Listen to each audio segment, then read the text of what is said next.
እንዲሁ ችስት ብሏችሁ ተቀምጣችሁ የሆነ ጓደኛችሁ ይደውልና ለምን 230 ሚሊዮን ዶላር አንሰርቅ ምናምን ብሏችሁ ይጠይቅና እንደ ድንገት ሐሳቡ መጥቶላችሁ ግን የሆነች በትንሽ ጊዜ ውስጥ አሳካችሁ 230 ሚሊዮን ዶላር እጃችሁ ላይ ቢገባ ምን ታደርጋላችሁ? የዛሬው ባለ ታሪካችን ገና ልጅ ነው። ጓደኞቹ ጋር አንድ ላይ በመሆን የሆነ ሰዓት ተሰብስበው ቻት እያደረጉ ለምን እንደዚህ አናረግም ተባብለው ያወራሉ ማለት። ካወሩ በኋላ ወደ ተግባር እንግባ ይባባላሉ ማለት። ስለዚህ የዛሬ ታሪካችን 230 ሚሊዮን ዘርፈው መጨረሻቸው ምንድን ነው? በዛሬው ታሪካችን አብረን የምናየው ነው። እንግዲህ አሁን በምስሉ ላይ የምትመለከቱት ልጅ 230 ሚሊዮን ዶላር ሀብታም ነው። 20 ዓመቱ ነው ገና። 2024 በነጮቹ አንዱ ጓደኛ ይደውልና በሚሊዮን ዶላር ያለው ሰው እንፈልግና እንዝረፍ ምናምን ይባባላል። ይሄ ልጅ ቆም ብሎ ያስብና ኦኬ ይቻላል ምናምን ይለውና እንደ ቀልድ ነው የሚጀምሩት። ከዛ ሰርች ማድረግ ይጀምራሉ ማለት ነው። እነዚህ ልጆች ሁለት ቦታ ይከፈሉና አንደኛው ከጉግል ሰፖርት ሰርቪስ እንደሚደወል አድርገው ስልካቸውን እንዳይታወቅ አንትሬሰብል አድርገው የሆነ ኮድ እንዲወጣ አድርገው አንድ ክሪፕቶ ላይ ቆንጆ ገንዘብ ያለው ሰውዬ ጋር ይደውሉለት። ሰውዬው ራሱን ኢንቨስተር ብሎ የሚጠራ ሰው ነው። ስለዚህ በጣም ሀብታም ነው። ክሪፕቶ ላይ በጣም ብዙ ሚሊዮን ዶላሮች አሉ። ከጉግል ሰርቪስ እንደሚደወል አድርገው ይደውሉለታል። አካውንቱ ሀክ እንደተደረገ አድርገው አንደኛው ልጅ መጀመሪያ ይደውልለታል። ይሄ ራሱን ኢንቨስተር ብሎ የሚጠራው ሰውዬ ይደነግጣል ማለት ነው። በመደንገጥ ገና በቃ እንትን ብሎ ፒሲውን ከመክፈቱ እንደገና ደግሞ ሌላም ስልክ ይደወላል። ክሪፕቶ አካውንት ሀክ ተደርጓል፣ ስለዚህ ቶሎ ሪሴት አድርገ መልሰው አይነት ነገር ከክሪፕቶ እንደሆነ አድርጎ ሁለተኛ ጓደኛው ይደውልለታል። ስለዚህ እነዚህ ሁለት ጓደኛሞች እዚህ ባለሀብት ጋር ሲደውሉ ስልካቸው አንትሬሰብል እንዲሆንና ላይ ቀጥታ ከዛ እንደተደወለ እንዲመስል አድርጎ ነው። ድምጻቸው የነሱ እንደሆነ አይታወቅም። ይህ ሰውዬ ይደነግጣል። በችኮላ በመነሳት አካውንቱን ቶሎ ብሎ ሪሴት ለማድረግ ፒሲውን ከፍቶ እንቅስቃሴ ይጀምራል። በዚህ ጊዜ ስክሪኑን ሼር እንዲያደርግ ይጠይቁታል፣ ከጉግል ሰርቪስ እንደሆነ በማስመሰል ማለት ነው። ይህ ሰውዬ አየር ላይ ስክሪኑን ሼር ያደርግላቸዋል። እሱ የሚያስገባውን ፓስወርድ፣ እሱ ታይፕ የሚያደርገውን የክሪፕቶ አካውንቱን ኤቭሪቲንግ ሀክ ያደርጉታል ማለት ነው። ቶሎ ብለው አካውንቱን ይቀይራሉ።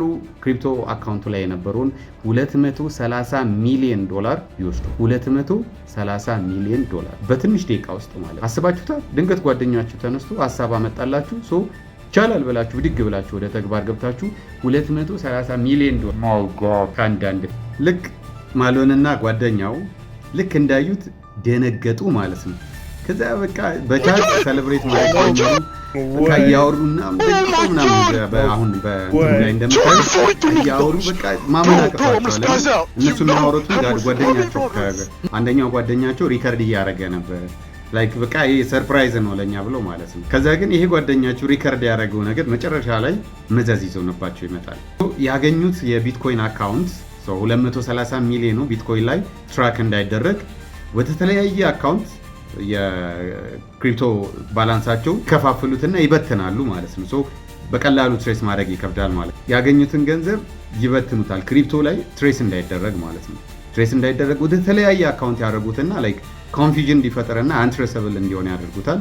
ከዛ በኋላ ግን ብሩን ሁሉንም ሬዲ አድርገው በሚፈልጉት ሰዓት ማውጣት እንደሚችሉ አድርገው አዘጋጅተው ያስቀምጡታል ማለት ነው። አሁን ሰዓቱ ለነሱ ገንዘባቸውን መበተን ነው ማለት ነው። ይዞራሉ፣ ይዝናናሉ፣ ፈታ ይላሉ። ምን አደረጉ? እሱንም ልንገራችሁ። ማሎን ያገኘውን ገንዘብ በጣም ዋይልድሊ መበተን ይጀምራል። ጓደኛው ግን አያስታውቅም ነበር። ከዛ በኋላ ግን ማሎን በቃ በሚለብሰው ልብስ፣ በጫማው፣ በሰዓቱ ምናምን መነጽሩ ላይ ዳይመንድ አለ፣ ሰዓቱ በቃ ያበደ ነገር ማድረግ ይጀምራል ማለት። ከዛ ደግሞ ከጓደኞቹ ጋር ሆኖ ፕራይቬት ጄት በመከራየት ይንቀሳቀሳሉ ምናምን። $68,000 ዶላር የሚያወጣ ቤት በወር ይከራያል። $68,000 በእኛ አስቡ፣ በወር ከ700,000 ብር በላይ ማለት። ይሄ ማሎን የምላችሁ ዋና ባለ ታሪካችን ማለት ነው። ብሩን ይሄን ሁላ ነገር ካደረገ በኋላ 13 የሚገራርሙ መኪኖች እነ ላምቦርጊኒ ምናምን ኢቭን ስሙ ሁላ መኪናው ላይ የታተመበት ማለት ነው። ክለብ ይገባል። በቃ እንዳለ ይሄ ሻምፓይኑ ውስኪው ምናምን ይሄ ርካሽ ነገር አይደለም። ውድ የሆኑ ነገሮች እንዳለ መበተን ይጀምራል ማለት ነው። ክለብ ይገባና ማለት ነው በቀላሉ ቀለል አድርጎ $100,000 እስከ $500,000 ዶላር በአንድ ቀን ይበተናል። በአንድ ቀን ስባችሁታል? ያልሰራችሁበት ገንዘብ ማይ ጎድ። ከዛ ደግሞ ለሰራተኞቹ የሚሰጣቸው $2,000 በቃ የሚገራርሙ ነገሮችን እየገዛ ይሸጣል ማለት ነው። ምናምን ርካሽ የሚባለው አይደሉም፣ በጣም በብዙ $1,000 የሚያወጡ መጠጦችን ማለት ነው ይበትናል ማለት ነው። ይሄ ብቻ አይደለም፣ $50,000 የሚያወጣ ቦርሳ ገዝቶ ክለብ ውስጥ ለሚያገኛቸው ችኮች ይሄ ላንቺ ነው ምናምን ብሎ ዘና በይ ምናምን ብሎ ይሰጣል። ችኮቹ ደግሞ በቃ ማመን አቅቷቸው ላይክ ከክለቡ ለጥ ብሎ ይወጥና ቤት ሄዶ ምናምን ቪዲዮ ይሰሩበታል። በባጎ $50,000 ቦርሳ በጣም የሚገርማችሁን ፓርቲ ደግሞ ልንገር። ይሄ ልጅ ከዚህ በፊት ዴት ላረጋት ልጅ ላይክ ለሱ ኢንተረስት ለሌላት ልጅ ማለት ነው ላምበርጊኒ ፒንክ ከለር ያለው ለበርዝዴዋ ጊፍት ገዝቶ ይሰጣታል ማለት ነው። ኢቨን የእሷ ሪስፖንስ ራሱ በጣም ነበር የሚያሰው። ይሄ ልጅ በቃ አሁን ሁሉ ነገር አለው፣ ገንዘብ አለው፣ ምናምን አለው።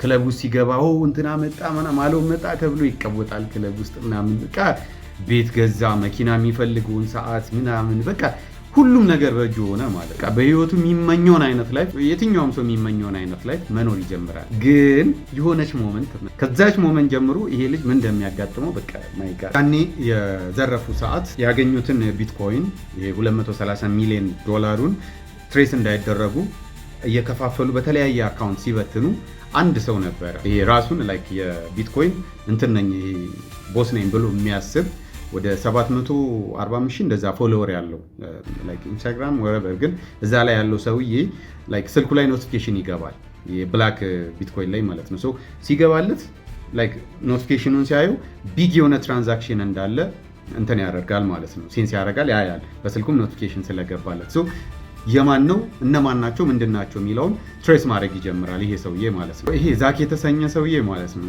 ላይክ ክሪፕቶ ላይ ከዚህ በፊት ወደ $15,000 ተሰርቋል። ስለተሰረቀ በጣም ይሄ ላይክ የሆነ ነገር ሀፕን ሲያደርግባችሁ ተናዳችሁ እንዲህ የሚያደርጉ ሰዎችን በቃ ሌላ ሰውም ቪክቲም እንደኔ እንዳይሆን ብላችሁ በቃ ይሄ ሌባውን እያወጣችሁ እያጣራችሁ ኤክስፖዝ ማድረግ የለም እንደዛ ማድረግ ይጀምራል ማለት ነው። ዛክ ስራውን በቃ ቋሚ ስራውን እንደዛ ያደርጋል። ሶ የእነዚህ ልጆች ትራንዛክሽን ላይክ ቢግ የሆነ ትራንዛክሽን እንዳለ ዲቴክት ሲያደርግ ቼክ ማድረግ ይጀምራል፣ ልጆቹን ትሬስ ማድረግ ይጀምራል። ይሄ ዛክ የተሰኘ ሰውዬ ማለት ነው። ትራንዛክሽኑ ፐብሊካሊ ይሄን ያህል ብር ምናምን ከእንትና ወደ እንትና ምናምን የሚለው ትራንዛክሽን ይታወቃል። አካውንቱ ግን ሴኪውርድ ነው። ስለዚህ ይሄንን አካውንት የማን ነው የሚለውን ማጣራት ይጀምራል ዛክ ማለት ነው። ስለዚህ በጣም የሆነ ወቅት ላይ የሆነ በጣም ትልቅ የሆነ ትራንዛክሽን ይኖራል። በዚህ ጊዜ ዛክ ቆም ብሎ ሲያስብ ይሄ ማሎን ግን ገንዘቡን ክለቡ ውስጥ መኪኖችን በመግዛት ለሴቶች ጊፍት በመስጠት ኢቨን ያ ፒንክ ላምበርጊኒ ያልኳችሁ ወደ $200 ምናምን ሺህ ነው የሚሸጠው። እዛ ጋር ኢንቨስት በማድረግ ምናምን በቃ ብሩን እንዳለ እየበተነ እየጨረሰ ነው ማለት ነው። ሶ የሆነ ሰዓት ላይ ዛክ ነገሮችን ትሬስ እያደረገ ማጣራት በሚጀምር ሰዓት የሆነ ሰዓት ላይ ድንገት የሚመጣ ባለሀብት ሁላችንም በአካባቢያችን መነጋገሪያ ይሆናል። ላይክ እንትና ምናምን ኬታምቶን ይሄ ልጅ ምናምን ተብሎ ማለት ነው። ሶሻል ሚዲያ ላይ ይሄ አሁን ማሎን ብሩን ኢንቨስት ሲያደርግ ክለብ ውስጥ ምናምን መነጋገሪያ ይሆናል በቃ እዛ አካባቢ ላይ ማለት ነው። ሶሻል ሚዲያ ላይ ቼክ ሲደረግ ማሎን የሀብት ምንጩ አይታወቅም፣ ግን በቃ ድንገት የመጣ ባለ ሀብት ነው። ይሄኛው አንድ ግብአት ይሆነዋል ለዛክ ማለት ነው። ዛክ ይሄኛውን ፖይንት ይዛል። ሁለተኛ ፖይንት ደግሞ እነሱ ሁለቱ በማሎንና ጓደኛው ከዘረፉ በኋላ ወደኋላ ስንመለስ ቅድም ያልኳችሁ ማለት ነው ቻት እየተደራረጉ በቃ ደንግጠው ቅድም በቪዲዮም እንደሰማችሁት እንደዚህ ያገኘን በጣም ብዙ ብር እኮ ነው ምናምን ሲባባሉ የነበረው ቪዲዮ እንዳለ ዲቴል ጓደኛቸው ሪከርድ ሲያደርግ ነበር። ጓደኛቸው ሪከርድ ያደረገውን ቪዲዮ አይ ቲንክ ሜቢ ከማሎንና ጓደኛው ጋር ይሄ ልጅ ሳይስማማ ይቀራል መሰለኝ ለዛክ ኤክስፖዝ ያደርጋል ያንን ሪከርድ ያደረገውን የኮንቨርሴሽናቸውን የቻት ማለት ነው። ይሄን ፖይንት ይያዛል። ማሎን ብሩን ኬት እንዳመጣ እንዴት እንደሆነ ሶሻል ሚዲያ ላይ በጣም በቃ ፌመስ መሆኑ ምናምን መነጋገሪያ ስለሆነ ሁለተኛ ፖይንት ይሄ ይያዝበታል ማለት ነው። ፋይናሊ ኤፍቢአይ ጉዳዩ እንዲያጣራ ለኤፍቢአይ ሪፖርት ያደርጋል። ኤፍቢአይ ከታች ጀምሮ የማሎንን እንቅስቃሴ ትሬስ ሲያደርግ እንደተባለው ማሎን ምንም አይነት ገቢ ምንጭ ሳይኖረው የአገር ብር እያጠፋ ነው ማለት ነው። ማሎን ጋር ኤፍቢአይ ቀጥታ ወደ ቤቱ ይሄዳሉ ማለት ነው። ወደ ቤቱ ሲሄድ ማሎን ቤቱ ይገኛል። ከዛ ከቤቱ በኤፍቢአዮች ተይዞ ይወጣል። ልክ እዚህ ምስሉ ላይ እንደምትመለከቱት ትክክለኛው ፉቴጅ ነው ማሎን ከቤቱ ተይዞ ሲወጣ ማለት ነው። ሌሎቹ ሁለቱ ጓደኞችም አብሮት ይያዛሉ። አብሮት ተይዘው አስባችሁታል $230 ሚሊዮን ሰርቃችሁ 20 ዓመት ስትታሰሩ ብሩን እኮ ላመልሱ ትችላላችሁ። የምታጠፉትን አጥፍታችኋል፣ ጊፍት የምትሰጡትን ሰጥታችኋል። ይሄ ልጅ በዚህ ተያዘ ለ20 ዓመት ወደ ዘብጥያ ወረደ ማለት ነው። እንግዲህ ለዛሬ ያዘጋጀውላችሁ ስቶሪ ይሄንን ይመስላል። ማሎንም ብትሆኑ እናንተ ምን ታደርጋላችሁ?